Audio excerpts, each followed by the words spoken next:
अस्सलाम वालेकुम व्यूअर्स, मैं हूं मोहम्मद अफाक और आप देख रहे हैं मेरा यूट्यूब चैनल मिस्टर केमिस्ट। आज इस वीडियो के अंदर हम जिस टॉपिक पर बात करेंगे वो है what are oxidation numbers and how to calculate the oxidation number of different elements present in a compound. तो आज इस टॉपिक पर कुछ ट्रिक्स मैं आपको बताऊंगा जिसके ज़रिए आप ऑक्सीडेशन नंबर को ईजिली कैलकुलेट कर सकते हैं। तो आज हम पढ़ेंगे कि ऑक्सीडेशन नंबर्स या ऑक्सीडेशन स्टेट होते क्या है। तो बेसिकली किसी भी ऑक्सीडेशन और रिडक्शन रिएक्शन के अंदर जो एक एलिमेंट जो होता है कितने वो इलेक्ट्रॉन गेन कर सकता है, लूज़ कर सकता है या शेयर कर सकता है केमिकल कम्बिनेशन के दौरान, तो वो जो उसकी एबिलिटी होती है वो ऑक्सीडेशन नंबर या ऑक्सीडेशन स्टेट के कहलाती है। अब इन सेकंड वर्ड्स आप ये भी कह सकते हैं कि ऑक्सीडेशन नंबर्स किसी भी एटम के ऊपर एलोकेट किए जाते हैं जब वो इलेक्ट्रॉन गेन करता है या लूज़ करता है। जो उसके ऊपर जो चार्ज आता है बेसिकली वो ऑक्सीडेशन नंबर होता है। फॉर एग्जांपल जब हम बात करते हैं ऑक्सीजन आयंस की, तो ऑक्सीजन आयंस में ऑक्सीजन -2, तो ये जो -2 है ये उसका ऑक्सीडेशन नंबर है। इसी तरह अगर एक और हम आयन की बात करें, आयरन के आयन की बात करें, आयरन आयंस की जैसे Fe+3, तो ये जो +3 है ये उसका क्या है, ऑक्सीडेशन नंबर। तो बेसिकली अब ये -2 ऑक्सीजन के ऊपर ये शो करता है कि ऑक्सीजन जो है वो 2 इलेक्ट्रॉन्स वो लूज करने की एबिलिटी रखता है, और आयरन के ऊपर +3 चार्ज है। इसका मतलब ये है कि आयरन के अंदर ये एबिलिटी है कि वो 3 इलेक्ट्रॉन मजीद गेन कर सकता है।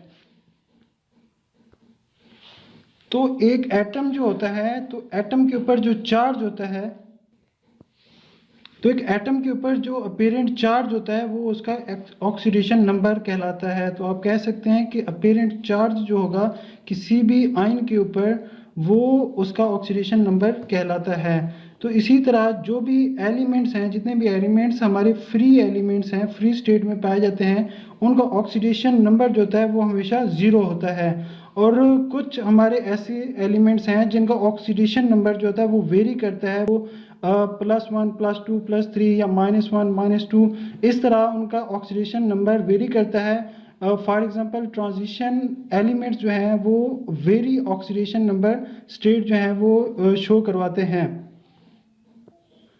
तो मैं आज आपको कुछ टिप्स बताऊंगा कि किस तरह आप एलिमेंट्स की ऑक्सीडेशन स्टेट को याद रख सकते हैं। तो फर्स्ट ऑफ ऑल आप देखेंगे एक पीरियोडिक टेबल के अंदर जो हमारे ग्रुप्स होते हैं वो 18 है, 1 to 18।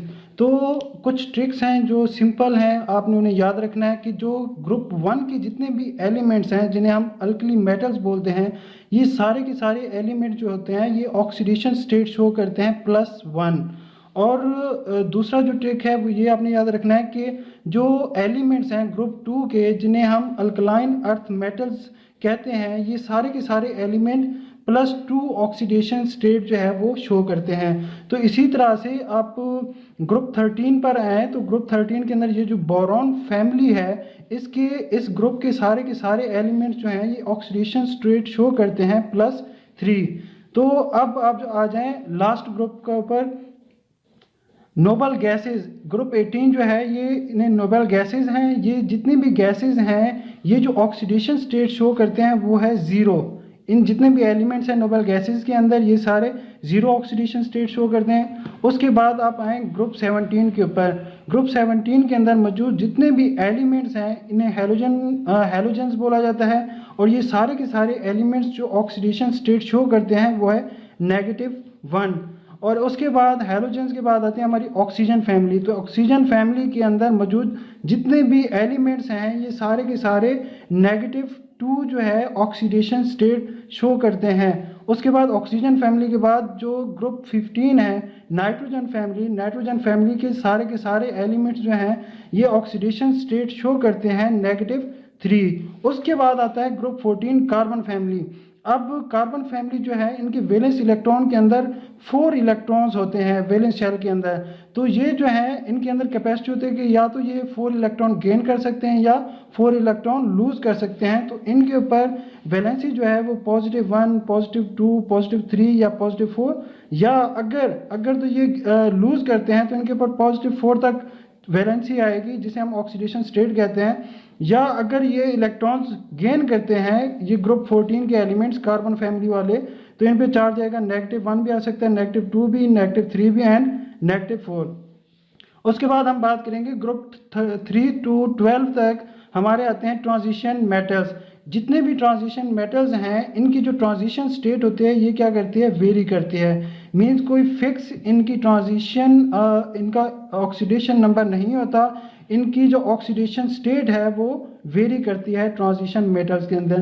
तो ये कुछ ट्रिक्स हैं आपने याद रखने हैं कि किस तरह किस एलिमेंट का ऑक्सीडेशन नंबर क्या हो सकता है। अगर आप ये ट्रिक्स याद कर लें तो आप आसानी से ऑक्सीडेशन स्टेट को कैलकुलेट कर सकते हैं। तो अब हम देखेंगे कि डिफरेंट कंपाउंड्स हैं हमारे पास, तो उनके ऑक्सीडेशन स्टेट जो है वो किस तरह कैलकुलेट हो सकती है। अब जो मैंने आपको ट्रिक बताए हैं कि किस तरह आपने ऑक्सीडेशन स्टेट को याद रखना है, वो आपने याद रखना है। अब फर्स्ट ऑफ ऑल हम देख लेते हैं, ये हमारे पास एक कंपाउंड है KMnO4।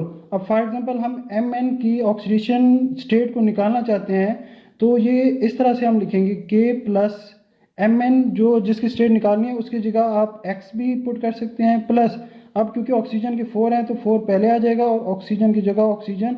अब देखिए क्योंकि पूरे कंपाउंड के ऊपर जो चार्ज है वो क्या है, 0, तो इसे इज इक्वल टू कर देंगे 0 इस तरह से। अब देखें जो पोटाशियम होता है, क्योंकि ये हमारा अल्कली मेटल है, तो इसके ऊपर जो चार्ज होता है वो +1 होगा, +1 plus x and +4 into oxygen के ऊपर जो चार्ज होता है वो होता है -2, तो -2 इसकी जगह पुट कर देंगे। तो इस तरह से अब ये -2 × 4 तो -8 हो जाएगा, तो प्लस का 1 है plus x -8 is equal to 0। x is equal to, अब -8 में से 1 जाए तो बाकी रह जाएगा -7 is equal to 0 and x is equal to, अगर -7 को दूसरी साइड पर ले जाएं तो ये बन जाएगा +7। तो Mn के ऊपर जो हमारा चार्ज होगा वो क्या होगा, +7। अब उसके बाद हम देखेंगे एक और हमारे पास कंपाउंड है K2Cr2O7। अब इसके अंदर भी हम Cr का अगर फाइंड करना चाहें तो पोटाशियम का हमें पता है, क्योंकि ये अल्कली मेटल है तो इसके ऊपर चार्ज जो है 1, क्योंकि पोटाशियम की 2 एटम्स हैं तो 2 N2, और पोटाशियम का जो चार्ज होता है वो +1 होगा, प्लस अब 2 जो एटम है क्रोमियम के 2 × X, क्योंकि हमने इसका फाइंड करना है। उसके बाद प्लस एंड ऑक्सीजन के जो है 7 एटम्स हैं और ऑक्सीजन के ऊपर जो चार्ज होता है वो -2। अब जो होल कंपाउंड के ऊपर चार्ज है वो क्या है, 0, तो इज इक्वल टू हम कर देंगे 0। तो इसके बाद देखें 2 1 2 plus 2x plus minus minus होता है, 7 2 14 इज इक्वल टू 0। अब 2x, अब माइनस का 14 है प्लस का 2 है तो बाकी -12 रह जाएगा इज इक्वल टू 0। अब -12 जब दूसरी साइड पे जाएगा तो ये हमारे पास आ जाएगा 2x इज इक्वल टू +12, और x अगर हम फाइंड करना चाहते हैं तो ये +12/2 हो जाएगा, 2 1 2 एंड 2 6 तो x इज इक्वल टू आ गया +6।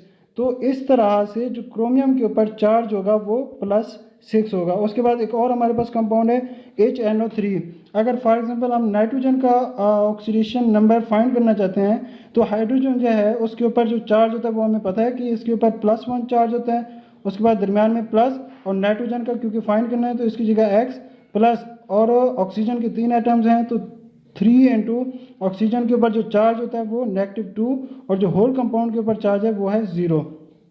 तो यह आ जाएगा 1 plus x minus plus minus 3 2 6 is equal to 0। तो माइनस का 6 है प्लस का 1, बाकी रह जाएगा -5 इज इक्वल टू 0, -5 दूसरी साइड पे जाएगा तो इज इक्वल टू +5।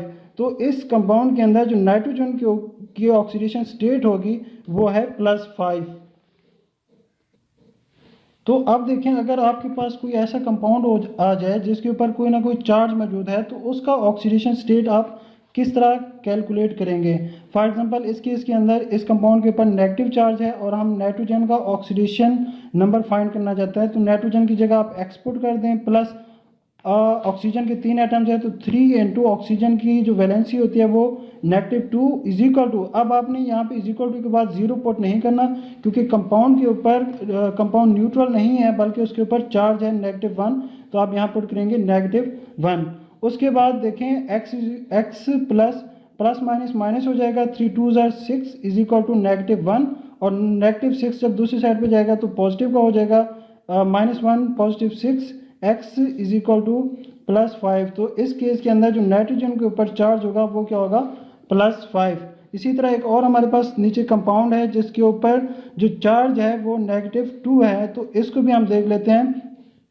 तो इसके अंदर फॉर एग्जांपल हम कार्बन की वैलेंसी फाइंड करना चाहते हैं, ऑक्सीडेशन नंबर फाइंड करना चाहते हैं। तो कार्बन की जगह X प्लस ऑक्सीजन के कितने एटम्स हैं, 3, और ऑक्सीजन की जो वैलेंसी होती है वो -2 होती है, इज इक्वल टू, अब जो इसके ऊपर चार्ज है वो -2 है, तो आपने यहाँ पे 0 नहीं बल्कि -2 लिखना है। उसके बाद इसे कैलकुलेट कर लें आप, x प्लस माइनस 3 2 ज़ार 6 is equal to -2 and x is equal to -2, ये प्लस का 6 है, दूसरी साइड पे नेगेटिव का है, ये दूसरी साइड पे आके प्लस का हो जाएगा, x is equal two plus का 4। तो इस केस के अंदर जो कार्बन के ऊपर ऑक्सीडेशन नंबर है वो +4 है। इसी तरह एक और कंपाउंड है हमारे पास N2O5, तो इसके अंदर भी हम नाइट्रोजन के अगर फाइंड करना चाहते हैं ऑक्सीडेशन नंबर, तो 2 आइटम्स हैं, नाइट्रोजन के 2 लिख दिया। अब नाइट्रोजन की जो वैलेंसी है वो हमने क्या करनी है, कैलकुलेट, और इसकी जगह x आ गया, प्लस ऑक्सीजन के जो है 5 आइटम्स हैं और ऑक्सीजन की जो वैलेंसी है वो -2 है, इज इक्वल टू, क्योंकि ये न्यूट्रल कंपाउंड है इसके ऊपर कोई चार्ज नहीं है,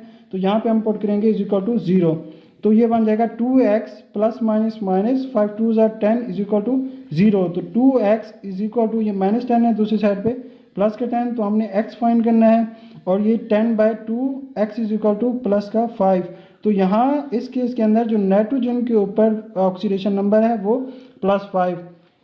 hopefully you will like this video. तो ये कुछ सिंपल ट्रिक्स थे जिसके ज़रिए आपने ऑक्सीडेशन नंबर के बारे में जाना है कि ऑक्सीडेशन स्टेट को कैसे कैलकुलेट कर सकते हैं। अगर वो कोई चार्ज कंपाउंड है तो उसका किस तरह फाइंड कर सकते हैं, अगर कोई न्यूट्रल कंपाउंड है तो उसका किस तरह फाइंड कर सकते हैं। और आपने ये सीखा कि पीरियोडिक टेबल के अंदर जितने एलिमेंट्स हैं उनकी ऑक्सीडेशन स्टेट को आप किस तरह मेमोराइज कर सकते हैं। Hopefully you will like this video. Allah हाफिज़, शुक्रिया।